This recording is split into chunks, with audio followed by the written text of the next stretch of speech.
Hi, this is Les Posen, clinical psychologist, FlightWise, Fear of Flying. Welcome to this second video in a series I'm doing for you on self-talk and its relationship to anxiety, and in particular to fear of flying. It doesn't just apply to fear of flying, but fear of whatever it is that's keeping you from doing what you want to do, or it's producing intrusive thoughts and uncomfortable feelings and sensations that lead to avoidance of certain behaviors or moving to places of safety, but that doesn't get you any closer to where you want to go and what you want to do. In the last video I created, number one in this self-talk series, I suggested to think about how our brains work as if we have a little device in our brains that functions much like my iPhone's Siri, or sitting on my desk over here, and if I'm going to say the word, it'll come on my Alexa devices, which are becoming very popular. There's also, of course, Google Home, and what these things are doing. The other thing you said. Yes, you see what she does. Thanks, Alexa. Enough. And it may be possible, of course, that if you're listening to this, your device has now gone off with hearing these names. One of the things I want to suggest to you is that how our brains operate is that under the hood we have these monitoring systems, most of the time which is out of the way, we're not aware of them, and they're monitoring vital functions: digestion, respiration, blood pressure, heart rate, glucose and insulin, energy levels in general, body temperature, all sorts of things. And they move up and down in terms of how our body reacts to environmental events. It gets really hot. Last week in Melbourne it was 44 degrees centigrade, and they were playing the Australian Open tennis here in Melbourne, not far from where I am. And yet here you are in North America, if that's where you're watching this, and it's been minus 20 something due to this polar vortex. By the way, these seeming changes in weather variations, which gives rise to understanding of climate, would suggest that we are experiencing some sort of shift, which may or may not be man-made. I'm guessing that it is based on the available science. And it will mean that we can expect more in-flight turbulence. So to suggest this to you, for those of you who have not yet come to terms with turbulence, I do suggest you go off and see some of my videos on turbulence, but you can expect more turbulence as the years go on, unless we do something quite significant about changing our weather patterns through climate shifts and changes. Fortunately, our ability to predict weather patterns, as well as aircraft which are better able to stabilize due to new wing structures and so forth, are on their way. But do expect we are going to see more turbulence in the air. Anyway, you may have just had a thought about that, and it may have been, as I suggested in the first one, simply an "oh my god" or a "WTF, why is he telling me this?" that sets off alarm bells. And so what I want to suggest to you is that built into our brains we have systems that monitor, and some of them are all about setting off alarms, letting us know that something has just moved out of range of normal safe behaviors,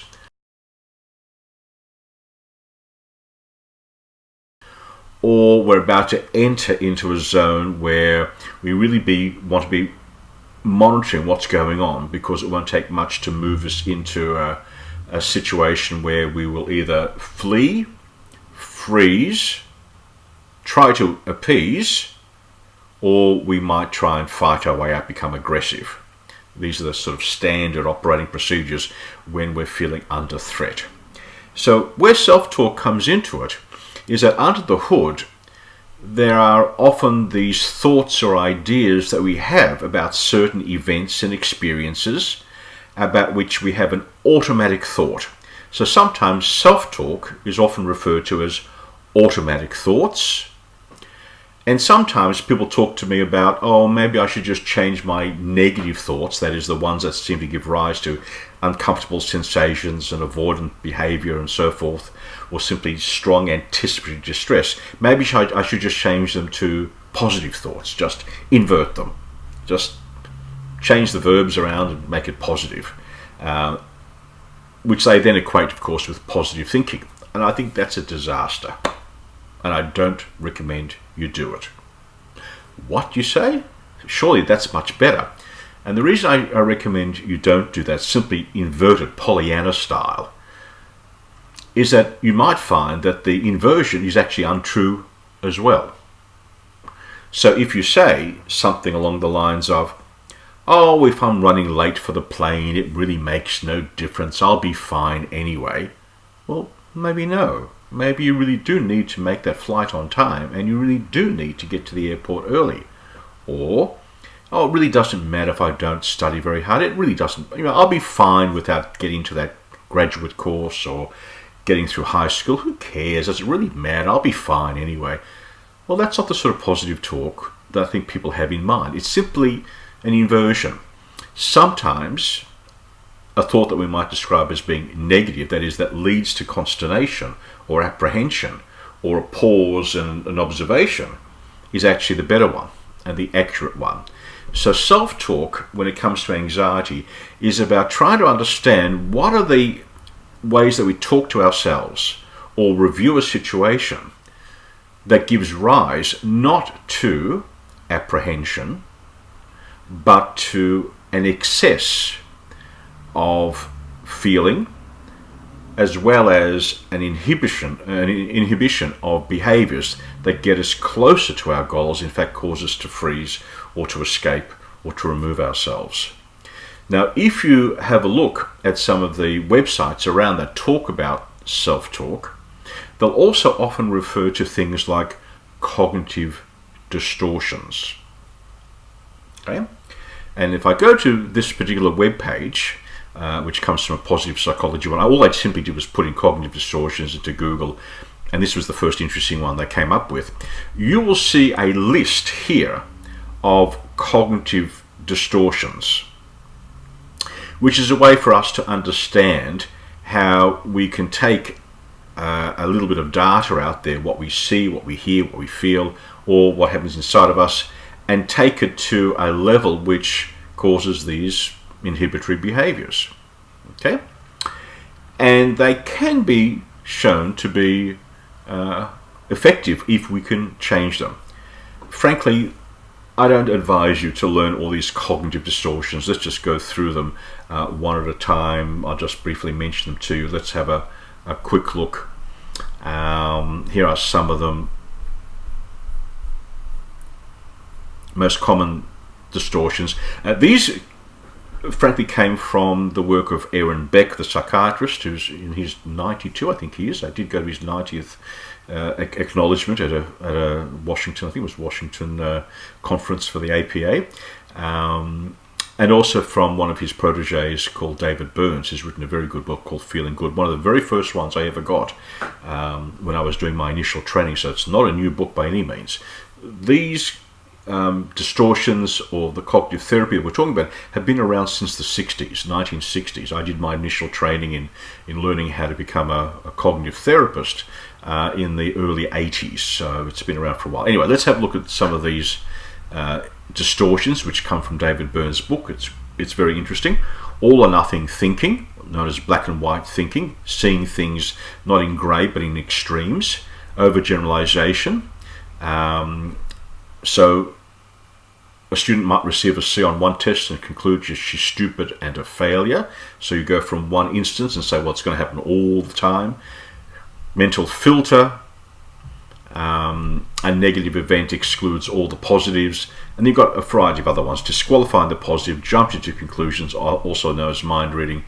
Or also fortune telling. You've got catastrophizing. You've got emotional reasoning, should statements, labeling, mislabeling, personalization, and so forth and so on. My strong suggestion to you is, unless you're a student of psychology and you're going to become a psychotherapist, I don't know that it's necessarily that wise or useful to sort of learn all of these distortions and then ask, well, is this thought one of those? That's great if you're trained to be a therapist. I think as a patient, it can be just overwhelming.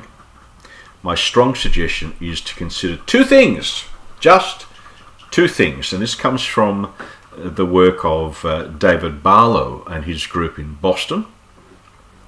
And his area of expertise is anxiety and depression, and a method of psychotherapy called transdiagnostic approaches. Now, that is, our understanding of emotional upheaval goes right across all the emotions, depression, anxiety, and so forth and so on. Two things you need to do, and it's about how we make estimations or probability testing. The thing you've got to understand about how your brain works is that it's always making inferences under the hood. It's always putting things together, joining the dots. Otherwise, we would be overwhelmed with all the information around us. So when I look at my office, I don't see every little tiny leaf. I just say, there's the tree. If I was a horticulturist or an agriculturist, I might take a closer look at the way the tree is moving or bending and think about the water supply and so forth. But as a general citizen, I just look out and say tree or dog. So unless you're a canine expert, you'll just say, well, that's a dog. Okay. If you have a fear of dogs, you look at the type of dog it is, and you'll look at how many teeth it's got and does it look aggressive, and it's very possible to overestimate whether you're in danger. There's the clue. So we make two errors when we make inferences about the world, and we're constantly doing this. But when we get into trouble with our thinking, it's because we're making two errors. Number one, we're overestimating the likelihood that we are in the presence of danger, or that something happening around us is a threat to our survival. These are very, very old fear responses or threat inferences. They're there for our survival. And the way it seems to be set up is that better to be safe than sorry. Better to have made an error and assumed that a threat is present, and we take action to avoid or deal with that threat, than have, that's called a false positive, than have a miss, which is we didn't see it coming. Because those who lean more towards that kind of way of going through life may well find their genes not being passed on over the many hundreds of generations that we human beings have been around. Those who more tend to end up on the erring on the side of a false positive are more likely to live another day, but with the cost of being somewhat more anxious. So number one, overestimation of the likelihood that I'll be presented with a dangerous scenario. Number two is an underestimation. And the underestimation is my ability to cope in certain situations. So it may be the fact that we might say, I couldn't stand it if this happened to me. It'll be terrible if my plane flies through turbulence. It'll be awful for me. And so we can go into these exaggerated states, which assumes that some catastrophe is going to befall us, when in fact turbulence might be uncomfortable, but it's not unsafe. I can find ways to manage myself. So when you go to these extremes, over prediction of danger, all you can do is flee, freeze if you're caught in the moment, appease, try and talk someone down and say, sorry, I didn't mean to upset you, or perhaps become verbally aggressive to try and keep somebody or some situation at bay. Also, we can then underestimate our ability to cope, sometimes referred to as low frustration tolerance, sometimes referred to as over-magnification, sometimes referred to as emotional reasoning. That is, I feel not so good about this, therefore I'm in danger. So one of the hallmarks of self-talk and trying to get our heads around it, literally, is to remind ourselves that just because we have a thought doesn't make that thought true. Just because a thought pops in first before other thoughts pop in about the same subject, just because it popped in first doesn't make it true. So for instance, if tomorrow night was Thursday night, it's Wednesday here, if it was Thursday night, I would me sitting here with a patient going 4, 8, 16, 25, 39, 40. And they'd look at me strangely and say, well, they're probably the winning lotto numbers. Do you want to put 10,000 bucks on the numbers and we'll see if it comes up or not? Because these are the first thoughts that popped in. These are the first numbers. We want to add one more thing to it. Oh, I've got a really good feeling about this. Whatever anxiety I might have had about, running out of money, I now feel really good because I think they're the winning numbers. Convincing ourselves that those numbers are the real ones because I feel good about them is something we call emotional reasoning. It also goes the other way. Because I've got yucky sensations, that makes the thought true. That's evidence that the thought must be true. Otherwise, why would I have these sensations? Well, you're having these sensations because your thoughts, my God, it'll be terrible if we get turbulence, my God, what happens if this happens, triggers your little Siri in your brain to go and kick in and say, let's get the heck out of here, or let's increase our blood pressure and heart rate in response to the presentation of threat. And we can then use these sensations as evidence that the thought must be true.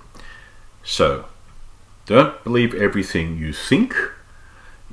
Think of it as, if you prefer to use this term, as fake news, and our task is to be able to fact check ourselves.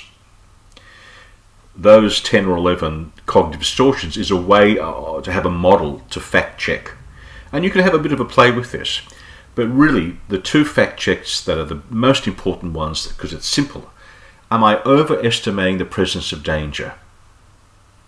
How would I find out if these things are dangerous? Where would I go to find out? And number 2, am I underestimating my ability to cope? Am I misreading how bad this thing's going to be? Am I over-exaggerating it? So I want to talk to you now about 3 levels of appraisal that I talk about in my work with my patients. This notion of reappraising is the hallmark of cognitive work, sometimes also called cognitive reappraisal or cognitive restructuring. Number 1, primary appraisal. Is what I'm witnessing or experiencing truly dangerous? It's black and white. Dangerous, not dangerous.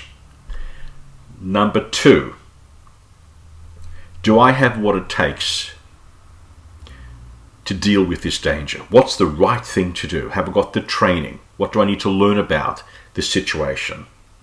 Maybe I need to learn a bit more about turbulence. Maybe I need to learn a little bit more about what happens if my heart rate starts to go up. Because when I go to the gym, I look forward to it going up because it means I'm getting fit. But if I sit still and I think about my scary situation and it goes up, then that's really bad. Well, no, it's the same thing. It'd be not that easy to measure you. Heart rate goes up. How do I know if it's because I'm really excited by something or I'm really scared? There are some subtle ways. In another video I'll talk about those things. But just measuring increased heart rate doesn't really tell us too much. Okay? So primary appraisal, is this dangerous? Secondary appraisal, do I have what it takes to deal with this? And then the tertiary appraisal is, if I conclude I don't have what it takes, where would I go to find out and upskill and find out what to do about this? Who should I turn to?